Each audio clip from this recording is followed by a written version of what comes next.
Guys, next that I'm going to discuss, next topic that I want to come to is your measurement of inflation. So I'm done with definitions of inflation. ठीक है, next हम जो आ रहे हैं वो है measurement of inflation. तो inflation को कैसे मेजर किया जाता है, right? Now in India inflation is basically measured on a monthly basis by using two major indices, right? So we use WPI and we use CPI. Now remember WPI stands for Wholesale Price Index and CPI stands for Consumer Price Index.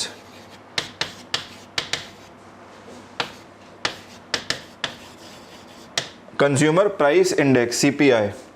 ठीक है, सो WPI wholesale price index and CPI consumer price index. ये जो WPI CPI है इसको use करके ही भारत में जो है इन्फ्लेशन का दर मापा जाता है. ठीक, अब आप कहेंगे कि सर दो क्यों है, राइट? और डिफरेंस क्या है? So remember, as the name itself is telling you, wholesale price index is actually based on the wholesale prices of commodities which are taken from major wholesale markets of India. ठीक है, so अगर मैं पूरा का पूरा cycle लूं एक good का, right? So the good is produced in a factory, ये प्रोडक्शन हो गया, यहां से ये वस्तु चली, right? It will go to the wholesale market in the hands of wholesaler. So ये होलसेल मार्केट हो गया हमारे पास, राइट? यहां तक पहुंचाइए, and then finally this good will move towards retailer, right, where it may land up into the hands of consumer, ठीक है? So this is why the final cycle of a good which basically starts from here. Now I am trying to measure, right, the rise in price of this good. मैं क्या कर रहा हूं, मैं simply इस वस्तु का दाम कैसे बढ़ रहा है समय के साथ उसको मॉनिटर कर रहा हूं. Thereby I can monitor this increase in prices at these 3 levels at least. 3 level पर तो मेजर कर ही सकते हैं कि भाई प्रोडक्शन के लेवल पर पिछले महीने ये दाम था, इस महीने ये दाम है. कंपेयर कर लें 5 साल पहले से तो इतना वृद्धि हो गया, राइट? सिमिलरली होलसेलर के लेवल पर last month this was the price, this month this is the price, increase और decrease is this much. Similarly at the level of retailer, right, the amount that consumer is paying for that good, I can ask the consumer how much have you paid for this good, so I can compare it with last month, है ना, कि भाई last month इतना पे किया, इस month इतना पे किया, इसका मतलब दाम इतना बढ़ गया या इतना घट गया, right? Accordingly we have these parameters. So Bharat में अभी हम करेंटली 2 पैरामीटर इसमें से यूज कर रहे हैं, राइट? 2 लेवल्स पर हम मेजर करते हैं इसे. सो होलसेल लेवल पर this becomes my WPI wholesale price index, and retail level पर, राइट, यहां के लेवल पर it becomes CPI consumer price index. Although let me tell you that India is right now moving in the direction of bringing in something called as PPI also, which is producer price index. ठीक है, सो इस पर हम star लगा देते हैं अभी के लिए. India is currently still in progress in bringing in PPI, Producer Price Index, which may someday replace your WPI, Wholesale Price Index. ठीक है? So guys, let's begin with our very first index, which is WPI. Wholesale Price Index से शुरुआत करते हैं. Wholesale Price Index WPI is constructed by Department of Promotion of Industry and Internal Trade. ठीक है? इससे पहले ये DIPP, इसका नाम जो था डिपार्टमेंट का वो DIPP था, department of industry and internal trade only. ठीक है, department of promotion of industry and internal trade अब इसका नया नाम है. So you have to remember just this name itself, that it is constructed by department of promotion of industry and internal trade. So DPIIT. ठीक है, and this index is based on the wholesale prices of 697 commodities with base year 2011-12. Base year 2011-12, right? Now when I say there are 697 commodities, you have to understand that the prices of these 697 commodities is taken from major wholesale markets of India. So wholesale prices के basis पर ही monitor करके हम देखते हैं price rise कितना हुआ है, right, compare to the base year. One more important thing that WPI does not include services, है ना. ऐसा कोई होलसेल मार्केट तो नहीं है जहां पर सर्विसेज मिलती हो, राइट. आपको गुड्स मिल जाएंगी, होलसेल मार्केट्स मिल जाएंगे जहां पर गुड्स मिल रही हो, but we don't find wholesale markets where services are sold, right. So remember, WPI does not include services. It is a pure commodity index. It is a pure commodity index.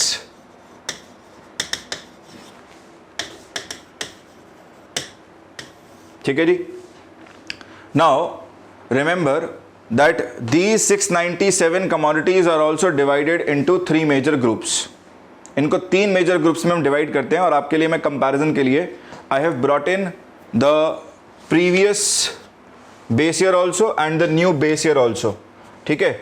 सो पिछले base year था हमारा 2004-05 और number of commodities थी 676. नए base year के under हमने commodities बढ़ा दी हैं, 697 कर दी हैं, राइट. और इसीलिए वेटेज भी थोड़ा बहुत चेंज हो गया है. So we have first group or first category called as primary articles. Primary articles comprises of majorly food articles. यहाँ पर food articles आपके आएंगे majorly. ठीक है. पहले 102 वस्तु थी, अब 117 है, 117 commodities. And the weightage has also increased now. Earlier it was 20.12. Now the weightage in the group weightage of this group is 22.62. So food articles को जो वेटेज दिया गया इस इंडेक्स में वो है 22.62 itself. Second group is fuel and power, right. So जो भी फ्यूल एंड पावर से जुड़ी हुई जितनी भी आपके पास कमोडिटीज हैं, गुड्स हैं, आप सबको यहाँ क्लब कर देंगे. See earlier there were 19, now there are 16 only, and the weightage earlier was 14.91, almost 15%. Now it is just 13.15. और मेजॉरिटी जो वेटेज दिया गया है ना, वो तीसरे ग्रुप को दिया गया है. So maximum weightage has been given to the third group which is of manufactured products, manufactured commodities. So it comprises of 555 goods earlier, now there are 564 goods, and there bye weightage earlier was 64.97, now it is 64.23. फिर भी substantial weightage है ना. So 3 major groups हैं, primary, fuel and power and manufactured. ठीक है. जिसमें से सबसे ज्यादा वेटेज किसको असाइंड है? Majority of the weightage is assigned to manufactured products. ये है हमारा WPI, राइट.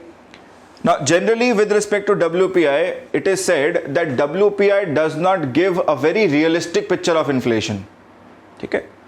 आप बार बार न्यूज़पेपर्स में भी कई बार पढ़ेंगे ओपिनियन में कि WPI एक बहुत ही सटीक पिक्चर नहीं देता हमें इन्फ्लेशन का. It does not give a very realistic picture of inflation.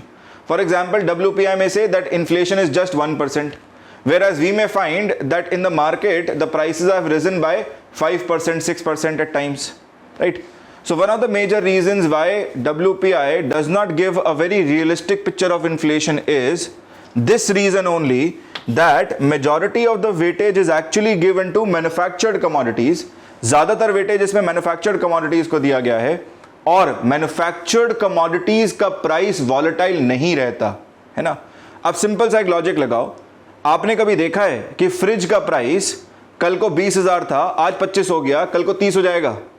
आपने इतनी वॉलेटिलिटी देखी है कभी, right? Have you seen volatility in the prices of laptops, in the prices of desktops, in the prices of let's say electronics, table, chair?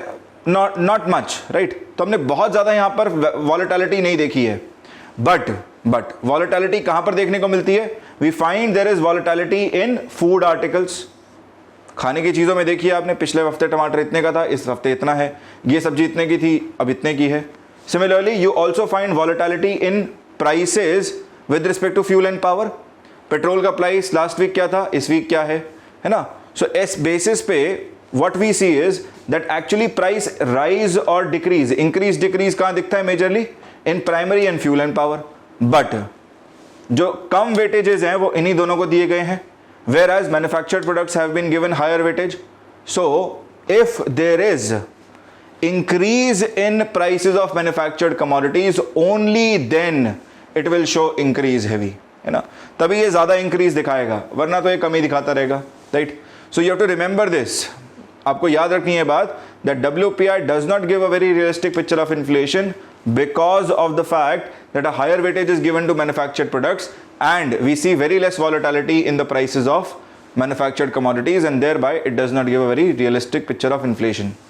एक और important fact, wholesale price index, ये जो parameter है for measuring inflation, it is used in India and India only.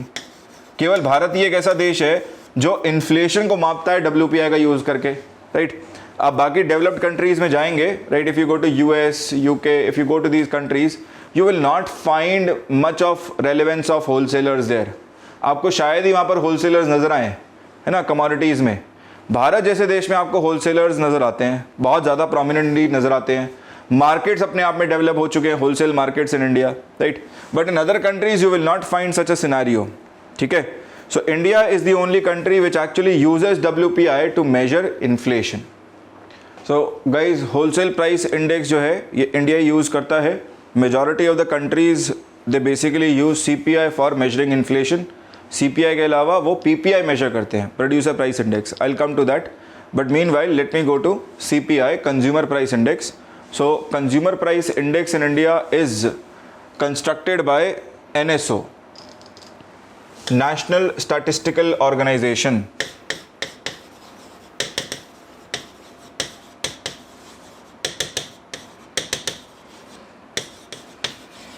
National Statistical Organization on the basis of data which is collected from major retail markets of India. Wholesale में, wholesale price index में wholesale markets था, यहाँ पर data कहाँ से आ रहा है, price data is coming from major retail markets of India, ठीक है।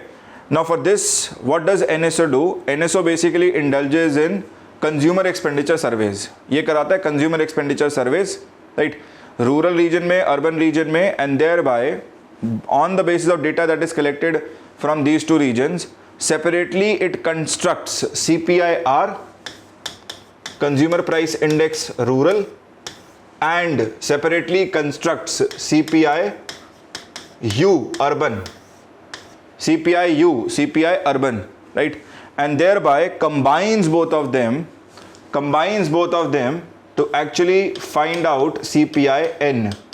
CPI-N का मतलब CPI national, right, CPI national. So it combines these two to construct CPI-N. Now to measure CPI-R, right, 448 commodities and their prices are considered. जो prices हैं वो 448 commodities के use किए जाते हैं, whereas for urban areas, urban CPI-U we use prices of 460 commodities and their prices are taken from urban areas itself, ठीक है। इसका जो बेस ईयर है कंज्यूमर प्राइस इंडेक्स का वो नया है, right. So the base year itself is also 2012 and most importantly remember CPI includes services. CPI में मेजरली आपकी सर्विसेज भी इंक्लूड की जाती हैं, सर्विसेज जैसे कि ट्रांसपोर्टेशन हो गया, बैंकिंग सर्विसेज हो गया, इंश्योरेंस सर्विसेज आ गया, साथ साथ एंटरटेनमेंट सर्विसेज आ गया। सो इनके भी प्राइसेस को मॉनिटर करता रहेगा, right. It will consider the increase decrease in prices of these services also. So we can say that this is not a pure commodity, this is actually a mixed commodity index. यहाँ पर हमें goods services दोनों ही देखने को मिल रही हैं, right. Now CPI is actually constructed on the basis of these following groups, right. So group 1 here comprises of food and beverages। पहला major group इसमें आता है फूड एंड बेवरेजेस का, जिसको वेटेज एलोकेट हाईएस्ट किया गया है। So highest weightage has been allocated to food and beverage, approximately 46% of weightage. Then group 2 comprises of clothing and footwear, group 3 comprises of housing, group 5 comprises of fuel and light, and group 5 comprises of the intoxicants like tobacco, pan, etc. right, and then we have the miscellaneous group। तो इसमें आप देख सकते हैं कि ये सारे major groups हैं, right, and then there are some minor groups also, but सबसे ज्यादा वेटेज किसको दिया गया है? फूड एंड बेवरेजेस को। सो let me repeat this for you, right. Consumer price index construct करता है NSO, पहले करता था CSO, अब खत्म हो गया 2019 में। Government of India combined CSO and NSSO together to formulate national statistical organisation NSO, which now constructs CPI. And for this purpose, what does NSO do? NSO goes for consumer expenditure surveys in rural and urban areas. And in rural areas, they go for measuring the price levels of 448 commodities. In urban areas, they go for 460 commodities. Prices लिए separately क्या construct किया? CPI-R और CPI-U. CPI rural and CPI urban. Then combines both of them to calculate CPI-N, which is CPI national. Right इससे आपको पता लग गया कि पूरे कंट्री में लेवल ऑफ इन्फ्लेशन क्या है, retail level of inflation. And comparison के लिए क्या यूज करते हैं? We basically use base year which is 2012। ठीक है, most importantly CPI includes services, major important services like transportation, banking, insurance etcetera, and it is constructed on the basis of these following groups. So आप देख सकते हैं इन सब groups में सारे की सारी कमोडिटीज सर्विसेज हमने कंसिडर कर ली हैं। सो गाइज CPI कहाँ पर यूज़ किया जाता है वो भी देखो एक बार, right. So CPI is used by monetary policy committee for inflation targeting purposes. सबसे मेजर काम तो यही है ना। जब पॉलिसी रेपो रेट डिसाइड कर रहा होगा मॉनेटरी पॉलिसी कमिटी, तो पीछे हाइंडसाइट में CPI को जरूर देखेगा, that what is the level of retail inflation in India according to which only it is going to set out the policy repo rate. ठीक है, अगर CPI कम है, लेवल ऑफ इन्फ्लेशन कम है, इसका मतलब मनी सप्लाई बढ़ा सकते हैं, right. It is somewhere around 2.5, then money supply can be increased. If this number increases beyond 6, है ना, यही रेंज थी ना 2 to 6%, 2 to 6%, 4 ± 2, सो 2% के आसपास घूम रहा है तो बढ़ा सकते हैं रेपो रेट, तो हम रेपो रेट को घटा सकते हैं। और अगर 6% के आसपास है तो फिर रेपो रेट को बढ़ाएंगे, राइट। तो हाई है तो रेपो रेट बढ़ाना है, कम है तो फिर रेपो रेट घटाना है। ठीक है, इंटरेस्ट रेट्स अकॉर्डिंगली एक्ट करेंगे। सेकेंड कहाँ पर यूज करते हैं CPI is also used by government, both center states both, right, to actually pass on DA, dearness allowance to its employees। तो सरकार क्या करती है? सरकार भी इसी CPI को ही यूज करती है डियरनेस अलाउंस प्रोवाइड करने के लिए। आपने सुना होगा, है ना, महंगाई भत्ता कहते हैं इसे। So dearness allowance to its employees is also decided on the basis of CPI only by government itself। Now guys, I have this snapshot in front of me, right? यहाँ पर आप देख के ही समझ सकते हैं, दोनों के बीच में डिफरेंस दिया गया है point by point. So if somebody asks you what is the major difference between CPI and WPI, you can enumerate these following points. CPI, it is measure of change in prices at the retail level of both goods and services, whereas WPI is simply measuring the change in prices of goods charged by the wholesaler। so wholesaler के level पर केवल price of goods को consider कर रहे हैं, ठीक है, और उसके बेसिस पे चेंज निकाल रहे हैं, जबकि यहाँ पर गुड्स एंड सर्विसेज है और रिटेल प्राइसेस के आधार पर इसको हम निकाल रहे हैं, change in retail prices. Secondly, remember CPI is released on a monthly basis, whereas WPI is released on a weekly basis। CPI will include both goods and services, whereas WPI will only include goods। Remember, CPI comprises of a total of 8 categories of products and services। यहाँ पर 8 category हैं, जबकि यहाँ पर आपके पास केवल 3 category हैं। You have primary articles comprising of food, then you have fuel and power, and third you have manufactured goods। Next point, remember base year in CPI is calendar year।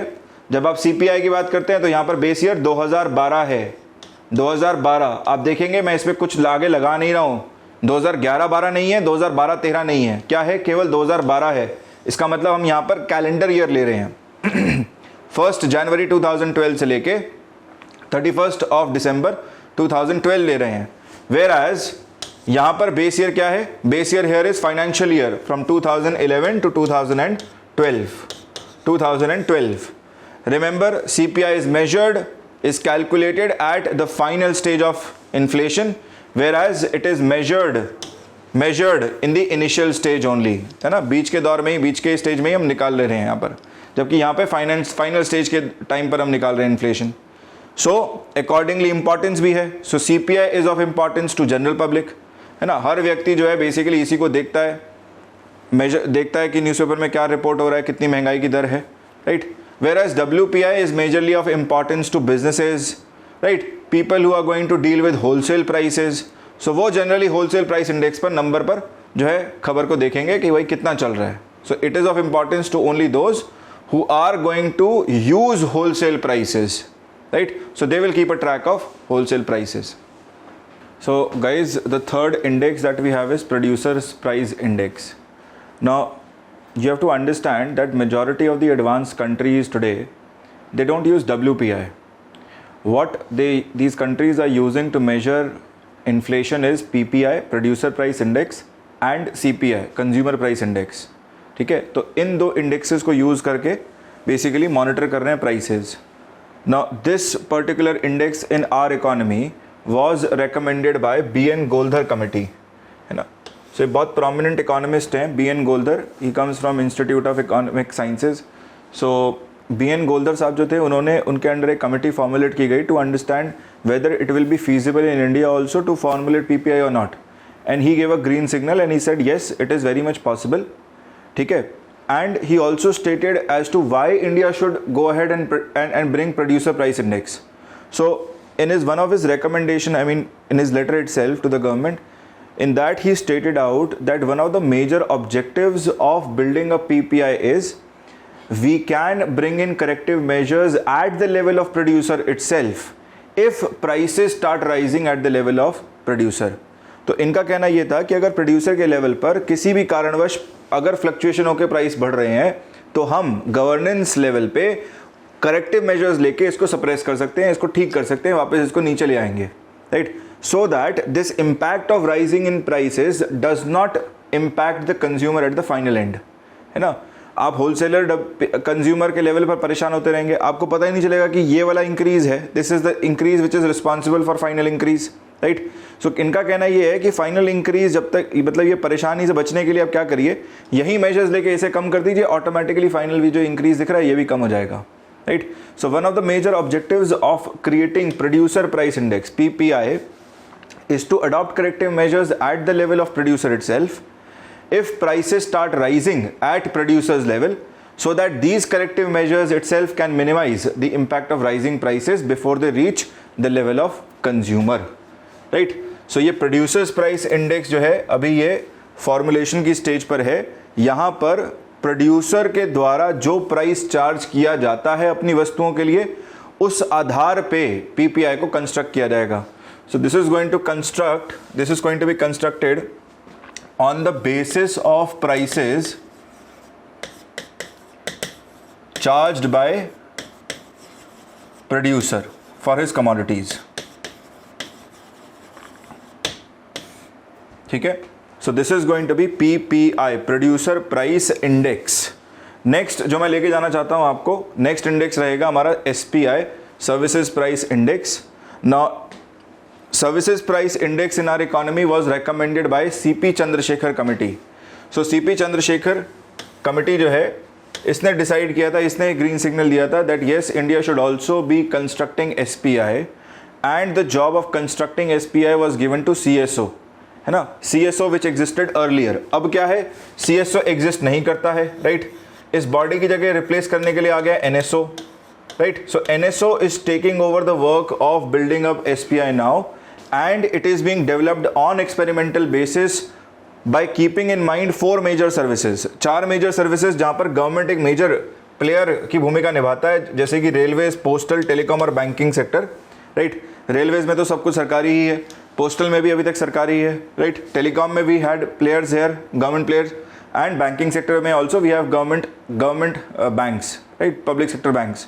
सो हमारे पास सारा डेटा अवेलेबल रहेगा and on the basis of this data will be able to formulate the index itself.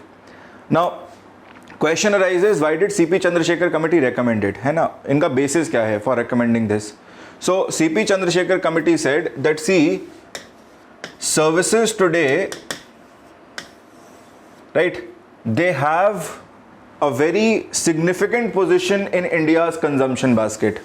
अगर आप overall consumption basket को देखें, है ना, हमारा ओवरऑल कंजम्पशन देखें कंट्री में, तो सर्विसेज आज के दिन पे एक बहुत सब्सटैंशियल रोल प्ले कर रहा है, राइट, बहुत कम नहीं है, बहुत बड़ा रोल बन चुका है आज की डेट में. And there bye keeping in view its its you can say इसका जो प्रभाव है या इसका जो इम्पैक्ट है जीडीपी पर, राइट, इसका जो कंट्रीब्यूशन है जीडीपी में, that is also significant. So keeping in mind two things: one, consumption of services in our overall consumption basket, and second,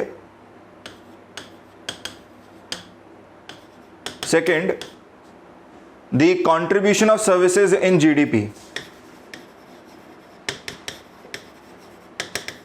Contribution of services in GDP.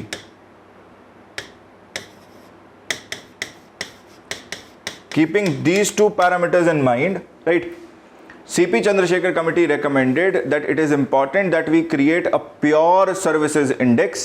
और ये pure services index के basis पर क्या होगा, right, once we start to find out which services price is fluctuating, we'll be able to take measures, we'll be able to keep the prices at the same level, right, control them, and thereby there are high chances of even increasing our export of services, है ना. इससे क्या होगा, एक तो देश में consumption of services जो है वो स्मूथ रहेगा. सेकेंडली, जो कंजम्पशन हम जो बाहर के देशों के लिए सर्विसेज प्रोड्यूस कर रहे हैं, राइट, जो आज की डेट में एक्सपोर्ट कर रहे हैं, हमारा वो जो एक्सपोर्ट ऑफ सर्विसेज है वो और बढ़ता चला जाएगा, है ना. एक्सपोर्ट ऑफ सर्विसेज के चांसेस और बेटर हो जाएंगे.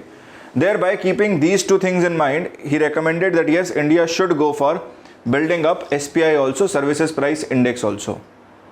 Now guys, we come to the last measurement of inflation. Last measurement जो है इन्फ्लेशन का वो है GDP deflator. GDP deflator. So GDP deflator क्या करता है, it is simply, it considers the entire GDP, right.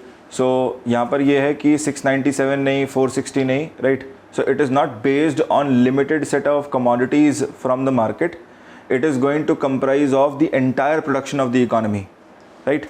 तो सभी वस्तुओं और सेवाएं, all goods and services, I think आपको जीडीपी की डेफिनेशन से याद आ रहा होगा, राइट. और गुड्स एंड सर्विसेज भी कैसी, final goods and services. So prices of all final goods and services will be considered here, right, and this will tell you the rate at which the prices are increasing. So GDP deflator is also measure of change in prices of all final goods and services which are produced in the current financial year in an economy, and this is in the form of a ratio, right. Ratio क्या है, the ratio is in the form of nominal GDP divided by real GDP into 100. Nominal GDP divided by real GDP into 100, right. So what will this ratio do? This ratio will simply help you to understand the extent to which there has been increase in GDP because of higher prices in the current year. Formula से देख के समझ में आ रहा है ना. So by looking at the formula only I know that nominal GDP is based on current prices, GDP at current prices, whereas my nominal GDP is based on base year prices. So base year prices के comparison में मैं simple देख के बता सकता हूँ कि किस रेट से करंट ईयर में प्राइसेस में इंक्रीज है. And because I am going to consider quantity of all goods and services produced, so this is going to be quite a precise measurement of the rate of inflation in the economy, है ना. पूरी economy के respect में आपको rate of inflation बता देगा. अब देखने में सुनने में तो बहुत पैरामीटर बहुत अच्छा है, right. When it comes to finding out the rate of inflation, this parameter seems very good. So question lies that why don't we use GDP deflator. हम जीडीपी डिफ्लेटर को क्यों नहीं यूज़ कर रहे हैं, हम बार बार CPI WPI के थ्रू क्यों मेजर करते हैं, बार बार न्यूज़पेपर्स क्यों मेंशन करते हैं इसको, राइट. सो आपको समझना है कि इन्फ्लेशन में क्या हो रहा है, दाम बढ़ते हैं, है ना, प्राइसेस इंक्रीज करते हैं, and this increase in prices needs to be checked, needs to be tackled today, ठीक, नॉट अ ईयर लेटर. एक साल बाद अगर इसे टैकल करने जाएंगे तब तक डैमेज हो जाएगा इकोनॉमी में. और आप जीडीपी डिफ्लेटर की टाइमिंग देखो, right. look at when we can measure GDP deflator. So for example, right, if let's say we talk about current financial year 2022-23, 2022-23 की बात करें, राइट, अब 31st of March 2023 में जाके, राइट, हमको GDP का नंबर मिलेगा, इसके बाद ही मिल पाएगा, right. So after this I will be able to calculate GDP, and I have also taught you that GDP is measured using 3 methods, and it will take close to 11 to 12 months to finally measure GDP using all 3 methods and conclusively say that this is the GDP of the country, right. तो तीनों method को use करके 1 साल बाद, है ना, सो approximately मान के चल लें कि भाई आपने 31 जनवरी 2024 तक जाके आपने मेजर कर लिया कि भाई GDP साल 2022-23 के लिए क्या रहा, राइट. अब आप इसके लिए नॉमिनल GDP निकालेंगे, फिर रियल GDP निकालेंगे, डिवाइड मल्टीप्लाई करके इनटू 100 किया आपने, and then you will be able to calculate GDP deflator for the year 2022-23. पर ये आप कब कर पा रहे हैं? You are able to do this somewhere around January of 2024 या फरवरी ऑफ 2024. अब आप सोचो, दाम बढ़ रहे हैं आज, राइट, लेट्स से इन जुलाई 2022, और हम मेजर कर रहे हैं फरवरी 2024 में, राइट. सो अगर हम तब मेजर्स लगाएंगे तो इतने टाइम पीरियड में डैमेज तो हो गया इकोनॉमी में, राइट. इकोनॉमिकली वीकर सेक्शंस जो हैं वो जो है बढ़ते हुए दामों की मार झेल चुके हैं. They have already face that problem, right. So will it make sense to take measures then, right, क्योंकि जब तक आप मेजर नहीं करोगे तब तक आपको पता नहीं लगेगा. तो आप फाइनली जब मेजर कर पाओगे तभी आप मेजर्स लेने जाओगे, राइट.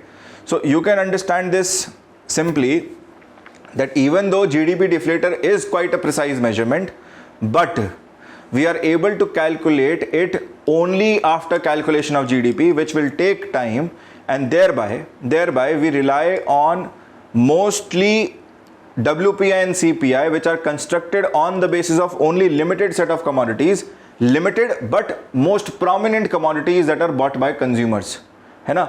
ऐसी वस्तुएं जो बाज़ार में बहुत ज़्यादा खरीदी जाती हैं, जो बहुत फ्रीक्वेंटली यूज़ की जाती हैं, जिनका कंजम्पशन अच्छा है पूरी इकोनॉमी में, उन वस्तुओं के आधार पर निकाल के तुरंत हफ्ते भर में या महीने भर में हम बता देते हैं कि ये हमारा रेट ऑफ इन्फ्लेशन है इकोनॉमी में, and accordingly measures can be taken to counter it. ठीक है. सो रिमेंबर दिस कि GDP डिफ्लेटर प्रिसाइज है लेकिन यूजफुल नहीं. लेकिन हमारा WPI CPI, even though it may not be that precise as compared to GDP deflator, but is quite useful in tackling, right, inflation itself. So guys, next topic that we are going to discuss is going to be causes of inflation. क्या क्या कारण हो सकते हैं inflation के? So remember, there are 3 causes of inflation, 3 major causes of inflation. First cause is when you have more of demand of a commodity, right. अगर market में किसी भी रीज़न की वजह से डिमांड इंक्रीज कर जाए, right, then it will be considered under demand pull factor और demand pull cause itself. So इसमें सिंपली क्या देखना है हमें? We simply have to relate the reason with increase in aggregate demand. ठीक है. This is equal in to increase in aggregate demand.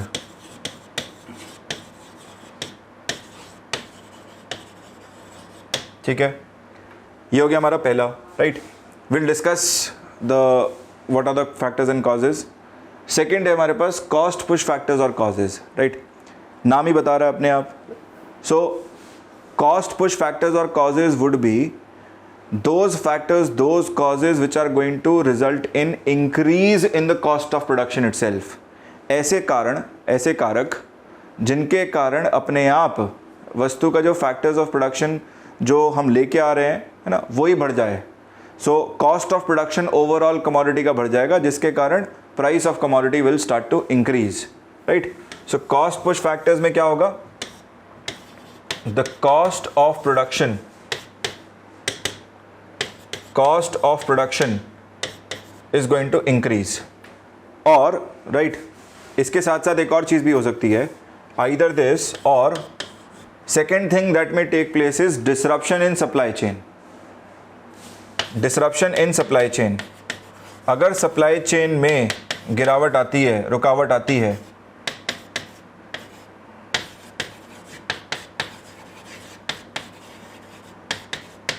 Right, then also it will result in cost push factor और cause, इसकी वजह से भी prices जो हैं वो बढ़ जाएंगे।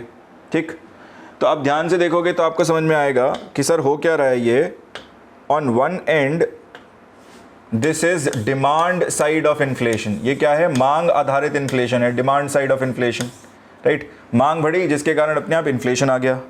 दूसरा क्या है, सेकंड में आप देखोगे this is your supply side inflation, supply side inflation है ना, सप्लाई के एंड पर कुछ रीजंस, कुछ कॉजेज आए जिसके कारण ऑटोमेटिकली इन्फ्लेशन इकोनॉमी में उत्पन्न हो गया। फिर हमारे पास जो तीसरा कॉज आता है, third major cause is your built in inflation, built in inflation, right. Now built in inflation is something that economy usually witnesses, ये सबसे कॉमन फॉर्म ऑफ इन्फ्लेशन है ना। हम कहते भी हैं कि tolerable levels of inflation are actually good for the economy, तो ये वही है, right, built in inflation. Let me begin with built in inflation only and then I will teach you, then I will come to the points of demand pull and cost push factors itself. ठीक है, तो मेरे पास एक बहुत ही अच्छा figure है, right, this is a figure behind me using which we can understand these three. So let me come to built in inflation first. Built in inflation में क्या होगा, prices will rise, wages will rise too, right?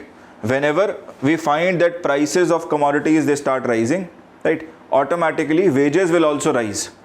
Once wages rise, then I mean they are simply increasing in order to maintain the living cost, right? आप समझो ये बात कि मान लीजिए अगर बाजार में, मार्केट में अगर प्राइसेस इंक्रीज कर जाएं, है ना, कमोडिटीज़ के प्राइसेस इंक्रीज कर गए, तो ऐसे में जो भी सर्विस प्रोवाइडर है या जो भी वर्कर है वो क्या करेगा, वो अपनी सर्विस के लिए या गुड जब भी बेचेगा, he will start demanding more prices, he will start demanding more wages, right, in order to maintain his और her living cost itself.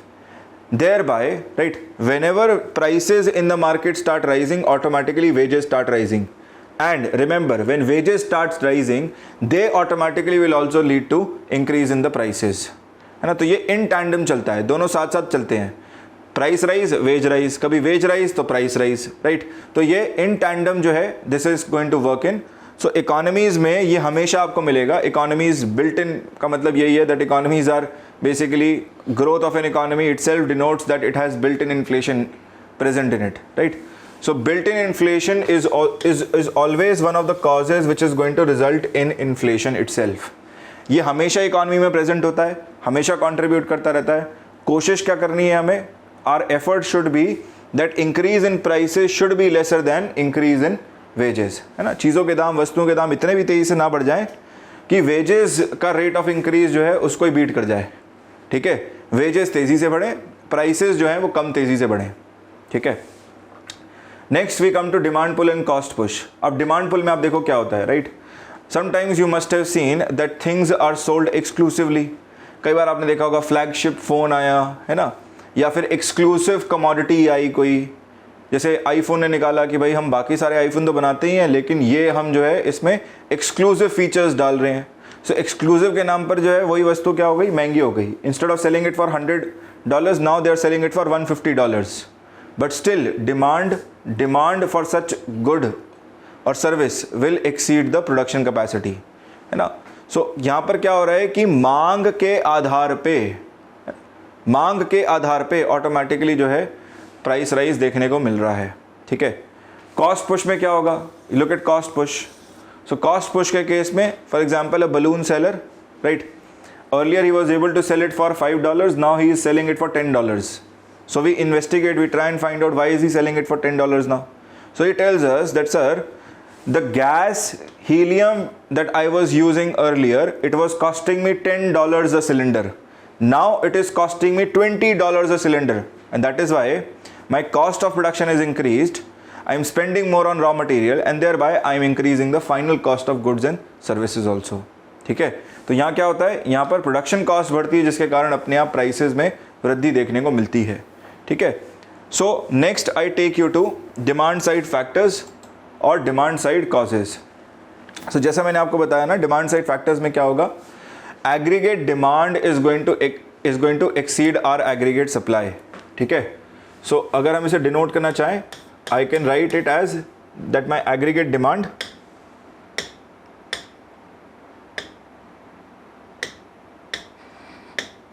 aggregate demand shall exceed my aggregate supply. Aggregate supply. This will lead to demand pull inflation in itself, right? So हमारे पास क्या क्या major causes हो सकते हैं? What are the major causes of demand pull inflation? Let's look at them one by one, right? Demand pull factors, demand pull causes क्या हैं? आपको बस एक ही चीज़ याद रखनी है. You have to start with the factor, you have to start with the cause, and you have to reach up to that stage where you can say that this factor or this particular cause will lead to increase in aggregate supply. Increase in aggregate demand. अगर आप ये prove कर देते हो कि हाँ इस factor से एग्रीगेट डिमांड बढ़ेगी तो automatically it becomes a demand pull factor और cause, right? So I begin with the first one. पहला हमारे पास दिया हुआ है rise in population. So if population starts to increase, इसको फिगर आउट करते हैं. कह रहा है rise in population. So earlier let's say I had 100 people, right? 100 people. Now suddenly the population starts to increase. From 100 it goes to 1000. From 1000 it goes to 10,000. Right? Don't you think as this number is increasing, जैसे जैसे ये number हम आगे बढ़ रहे हैं, जैसे जैसे नंबर इंक्रीज कर रहा है, accordingly we need to increase the supply of commodity. अगर ये नंबर तेज़ी से बढ़ता चला जाए, पॉपुलेशन का नंबर तेज़ी से बढ़ता चला जाए, so क्या होगा? Automatically the demand for goods and services will increase. The demand of goods and services will increase, right? और यही हमें प्रूव करना था कि हमारा एग्रीगेट डिमांड जो है वो बहुत तेज़ी से बढ़ रहा है. It is much more compare to aggregate supply, right? So rise in population, जब भी पॉपुलेशन में वृद्धि होती है it means more number of people will start demanding even the most basic necessities of life. रोटी कपड़ा मकान है ना, सो फूड की डिमांड करेंगे, क्लोथिंग की डिमांड करेंगे, हाउसिंग की डिमांड करेंगे, है ना, आपकी बेसिक इंफ्रास्ट्रक्चरल फैसिलिटीज़ को डिमांड करेंगे. अगर आप उसे फुलफिल नहीं कर पा रहे हैं तो automatically it will lead to demand pull inflation in the economy. ये तो हुआ पहला हमारा, right? Let's come to the second one. Second cause क्या है हमारा डिमांड पुल में? It is increase in income and wages. Income में वृद्धि हो रही है ना, increase in income and wages. इसको समझना.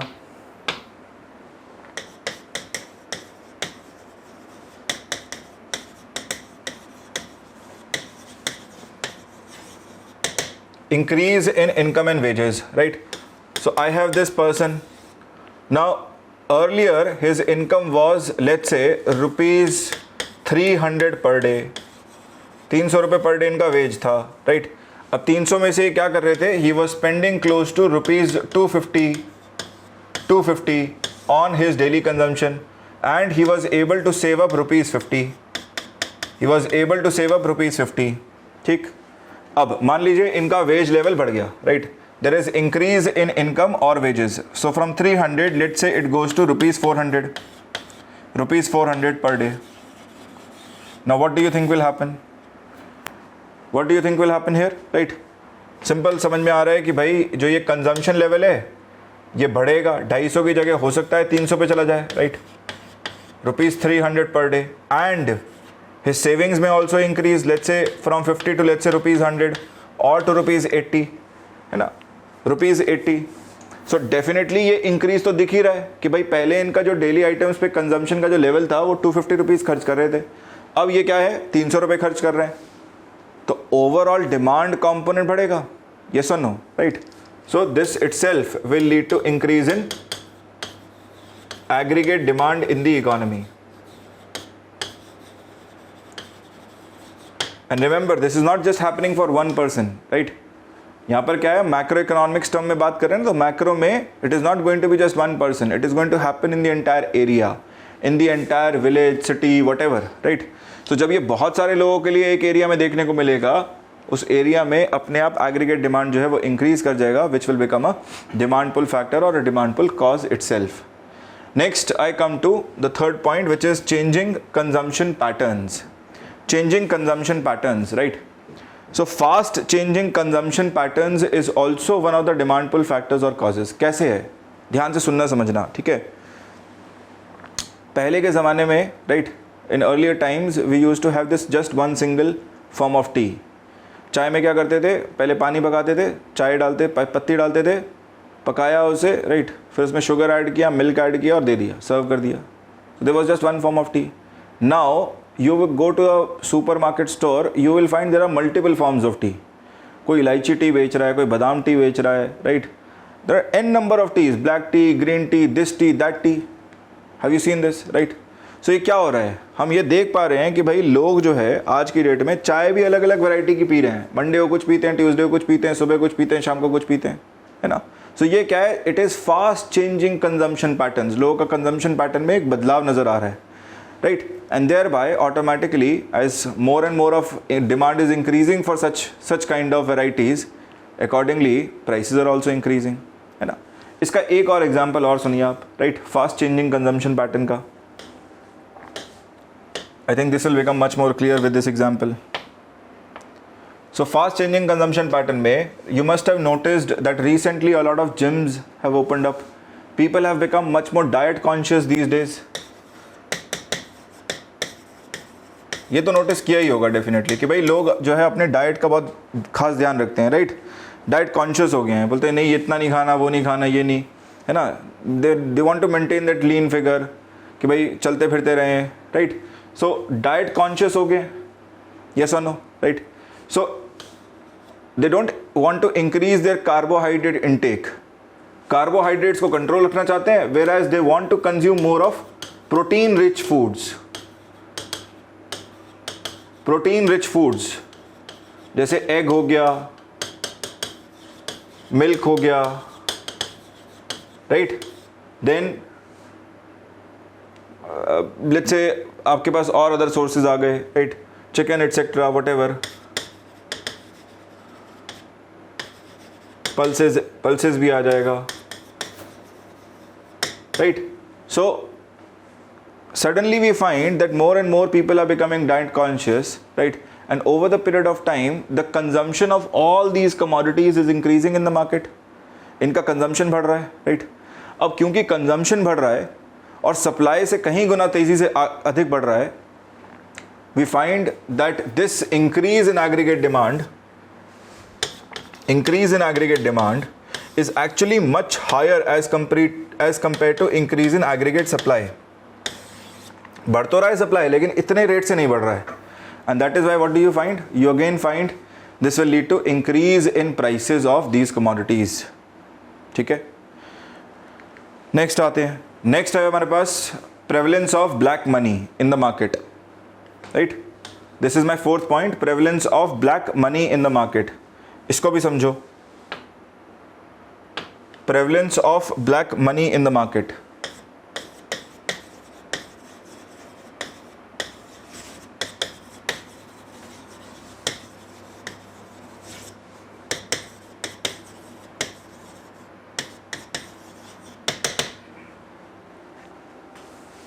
Now, I assume that yes, there is black money present in my economy, right?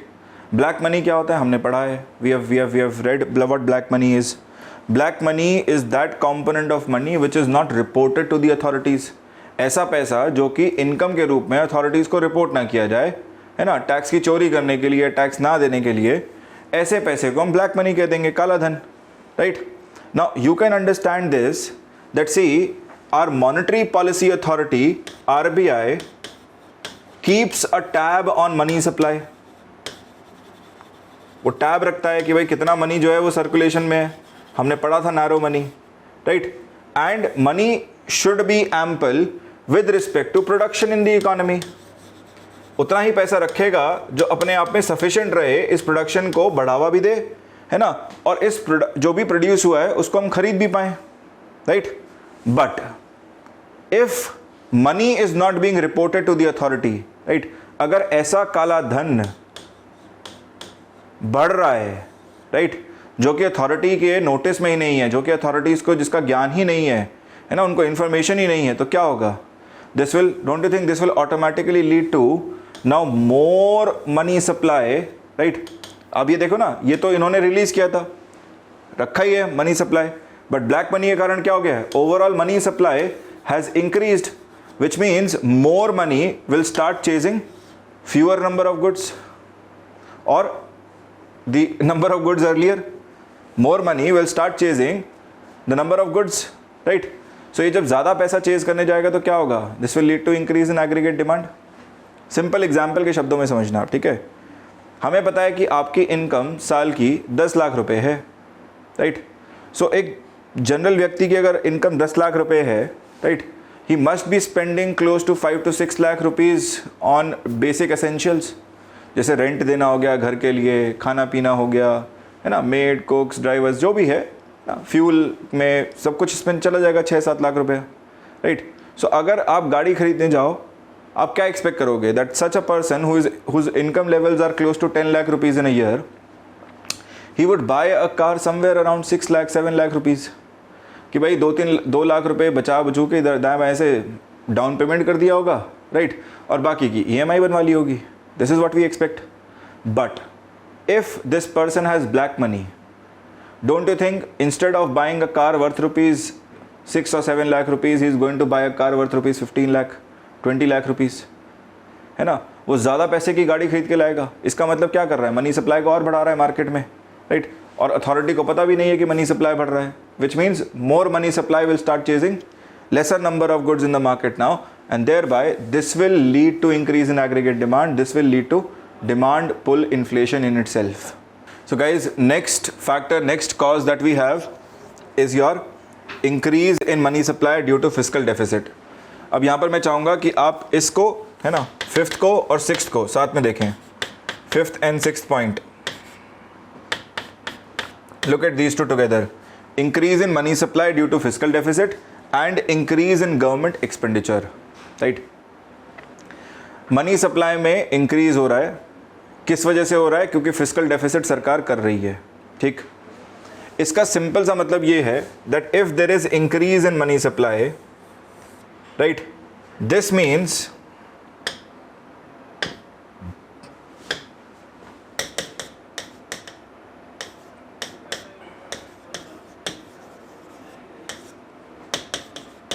increase in money supply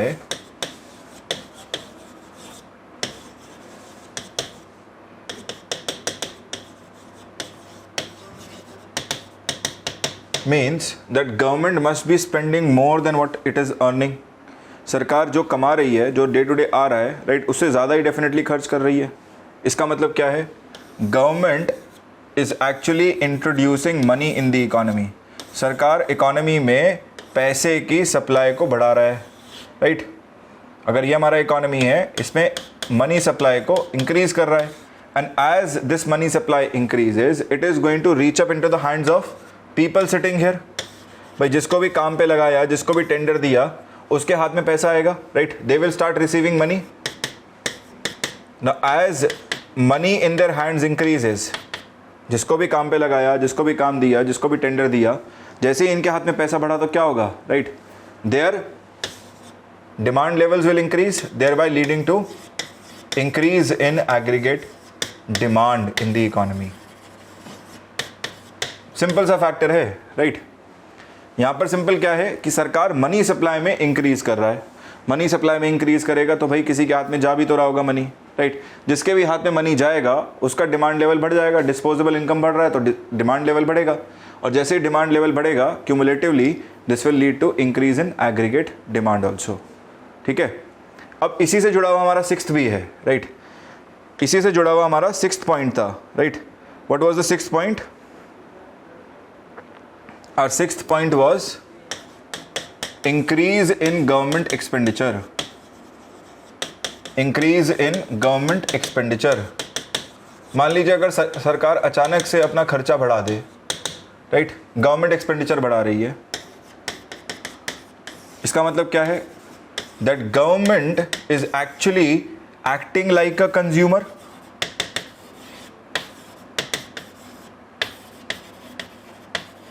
and as a consumer I know it is demanding more and more. भाई इसका जो demand है वो regularly increase ही कर रहा है. It is demanding more and मोर.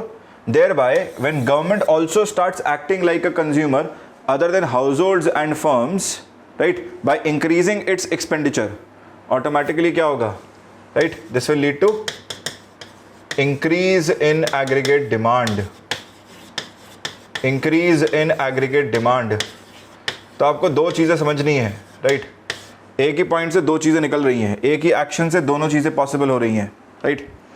सरकार जब भी अपना एक्सपेंडिचर बढ़ाती है, it will lead to increase in overall demand in the economy. ये तो हो गया first, right? But on the other hand, right, because of this increased expenditure, whichever sector, whichever area government is basically increasing its expenditure, people present in those sectors, their income levels will also start to increase. इनके जो wages हैं, salaries हैं, सब बढ़ना शुरू हो जाएगा, because of which their disposable income will also increase, and thereby they will also add to this increase in aggregate demand.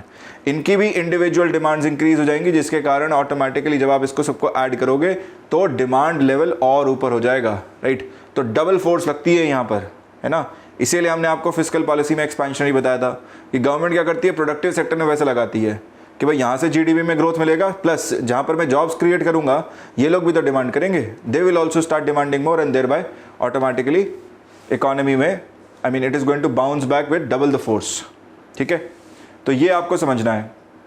Next आता हूँ मैं, let me come to the last point which is increase in forex reserves. Increase in forex reserves. Now this is also very interesting point. ठीक है, इसको ज़रा समझते हैं. Increase in forex reserves.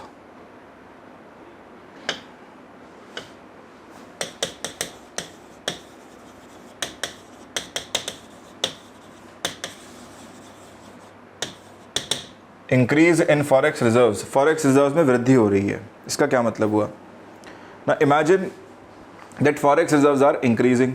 I know RBI is the custodian of forex reserves. So मैं RBI के पास गया, मैंने आरबीआई से पूछा कि भाई आपके पास लास्ट ईयर कितने फॉरेक्स रिजर्व्स थे? आरबीआई ने कहा सर लास्ट ईयर मेरे पास $550 बिलियन था. Now I ask RBI that this year how much do you have? So RBI says that sir currently I have $600 billion of forex reserves, right? इसका मतलब ये कहीं ना कहीं $50 बिलियन इंक्रीज किया होगा. $50 बिलियन एक साल में इंक्रीज किया होगा, right? How do you think this increase would take place? How do you think this increase would take place, right? Simple सा लॉजिक है. RBI must have gone to the market. RBI must have gone to the market, must have gone specially to exchange banks and must have bought these dollars and would have given rupee in exchange. ये $50 billion RBI ने खरीदा होगा, वरना कहाँ से आएगा, right? So this $50 billion RBI must have purchased from exchange banks and must have given them rupee in exchange. इनको रुपया दिया होगा, और अगर रुपया दिया है तो आप खुद सोचो कि रुपी का जो सप्लाई है, जो हमारे डोमेस्टिक करेंसी मनी का जो सप्लाई है, राइट, रुपी का, that must have increased, which means more amount of money is now chasing fewer amount of goods. More amount of money is now chasing fewer amount of goods. Thereby this will start resulting in more of demand in the economy, right? मतलब जिसके भी हाथ में अब रुपया जा रहा होगा उनका डिमांड लेवल बढ़ेगा, which will lead to increase in aggregate demand. Increase in aggregate demand. So this is also a factor or a cause which will lead to demand pull inflation. You can take a screenshot of this also. Guys, we'll continue the remaining topics in the next part.